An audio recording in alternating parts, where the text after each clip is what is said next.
What's up, guys? Today we're going to talk about the top 10 jazz composers.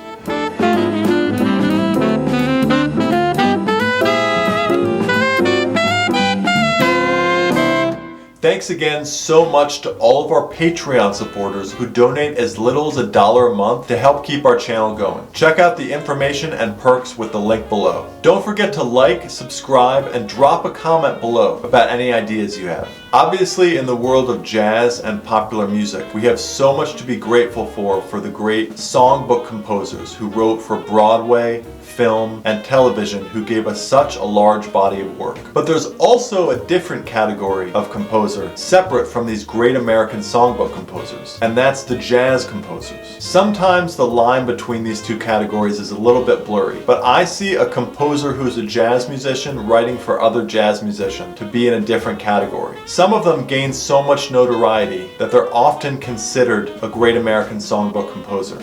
And some of them are lesser known, but I consider them just as great. So let's get to the list.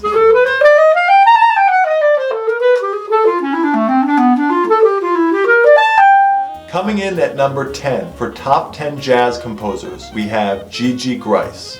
Grounded in classical training, Gigi was an all-around great musician, a brilliant composer, arranger, saxophonist, clarinetist, flutist, and educator. Gryce left the music business in the 60s to become a teacher, but several of his compositions have become minor jazz standards, including Minority, Social Call, and Nika's Tempo. Gryce's compositional style was similar to those of contemporaries Benny Golson, Tad Dameron, and Horace Silver, and he was heavily influenced by Charlie Parker and Thelonious Monk.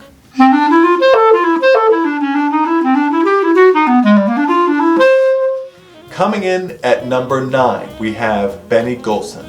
Golson came to prominence with the big bands of Lionel Hampton and Dizzy Gillespie, more as a composer and arranger than a performer.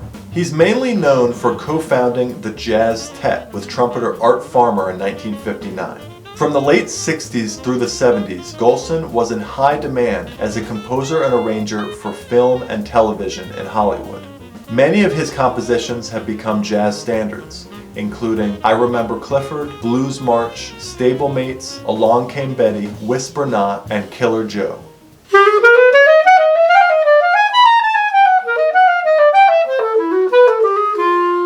Coming in at number 8, we have Charlie Parker. Parker played the saxophone with the beauty and precision of a violin. Steeped in the tradition of swing and Lester Young, he invented the bebop style, pushing the boundary of melody, harmony, and rhythm.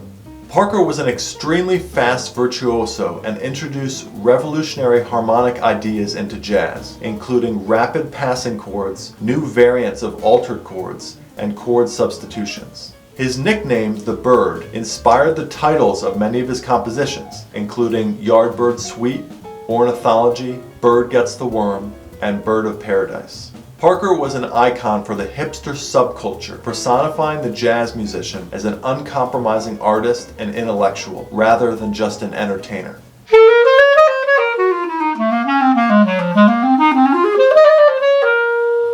Coming in at number 7, we have Bud Powell. Along with Charlie Parker, Thelonious Monk, and Dizzy Gillespie, Powell was a leading figure in the development of modern jazz. His virtuosity led many to call him the Charlie Parker of the piano.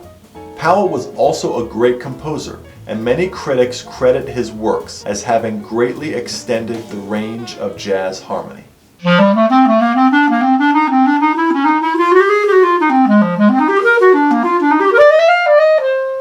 Coming in at number 6, we have Tad Dameron. Dameron was the most influential arranger of the bebop era. He arranged for Count Basie, Artie Shaw, Benny Goodman, Jimmy Lunsford, Dizzy Gillespie, Billy Eckstine, and Sarah Vaughan. According to Tad, his greatest influences were George Gershwin and Duke Ellington. He led his own groups in New York that featured Fats Navarro, Miles Davis, Dexter Gordon, Sonny Rollins, and Clifford Brown. And he composed several bop standards, including Hot House, If You Could See Me Now, Our Delight, Good Bait, and Lady Bird. Unfortunately, Dameron developed an addiction to narcotics and served time in prison. His most impactful recording as a leader was the big band album featuring his compositions, entitled The Magic Touch.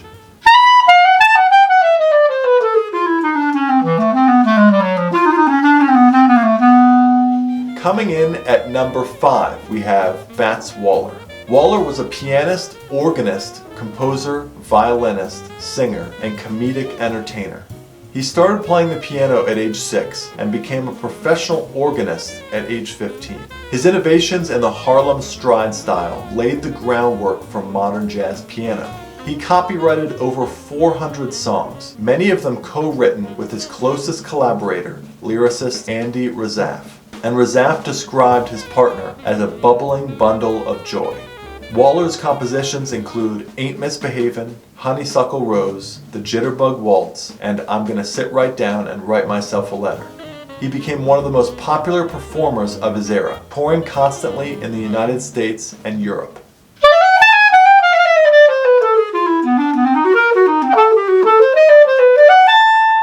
Coming in at number 4, we have Horace Silver.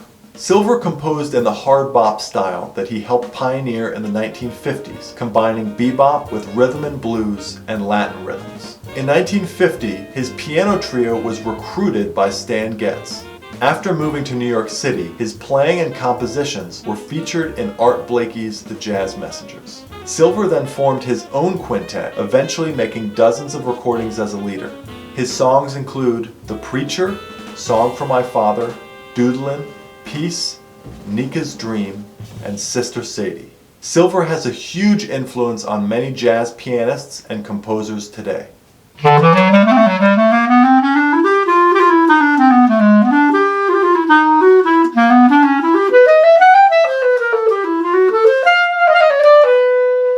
Coming in at number 3, we have Billy Strayhorn. Strayhorn was a composer, pianist, lyricist, and arranger who collaborated with Duke Ellington for nearly 3 decades. Growing up in Pittsburgh, Billy studied classical music, wrote his high school musical, and formed his own trio. While still in his teens, he composed arguably his most famous song, Lush Life. In 1938, Strayhorn met Duke Ellington backstage in Pittsburgh. After Billy sat down and played for Ellington, this was the beginning of a 25-year inseparable musical relationship between the two.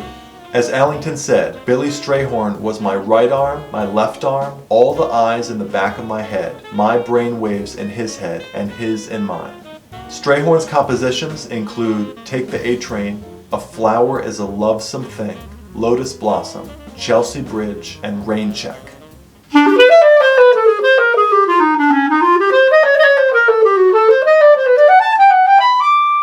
Coming in at number 2, we have Thelonious Monk.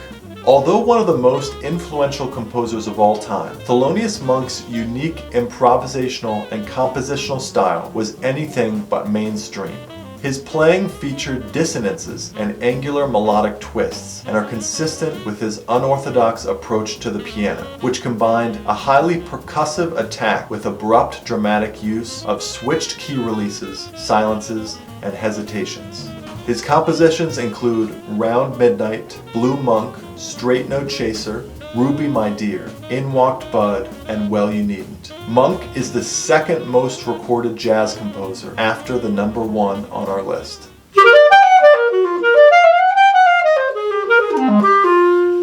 And finally, coming in at number 1, we have Duke Ellington.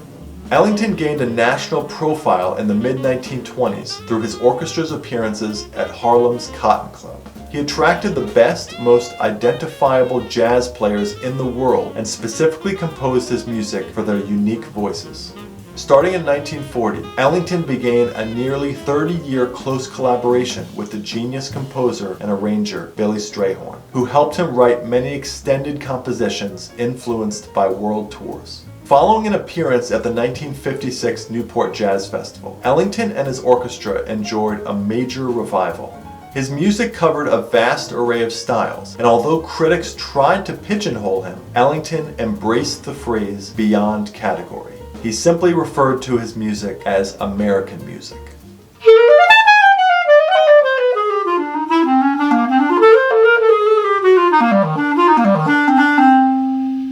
So that's it, guys. I hope you enjoyed the list. As I mentioned earlier, a few of these composers, namely Fats Waller and Duke Ellington, are often considered composers of the Great American Songbook, but I decided to include them in this list. Primarily, they wrote songs for jazz musicians. Let me know if I missed any that you think I should have included. Thank you so much again to all of our Patreon supporters who help support the channel. Don't forget to like and subscribe, and we'll see you next time.